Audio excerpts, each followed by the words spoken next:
Iran-Israel యుద్ధం తీవ్రతరమైన వేళ America అధ్యక్షుడు ట్రంప్ ఇరాన్కు మరోసారి తీవ్ర స్థాయిలో హెచ్చరికలు జారీ చేశారు. ఇరాన్ రాజధాని టెహ్రాన్లోని ప్రజలందరూ తక్షణమే నగరాన్ని ఖాళీ చేయాలి అని పిలుపునిచ్చారు. అంతేకాకుండా ఇరాన్ గతంలో అమెరికాతో అణు ఒప్పందం కుదుర్చుకొని ఉండవలసింది అని తన సోషల్ మీడియా ఖాతాలో పోస్ట్ చేశారు ట్రంప్.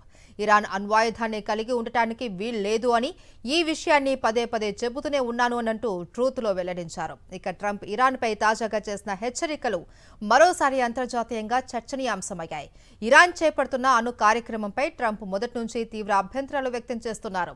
గతంలో ఇరాన్తో కుదిరిన అణు ఒప్పందం నుంచి అమెరికా వైదొలగడంలోనూ ట్రంప్ కీలక పాత్ర పోషించారు.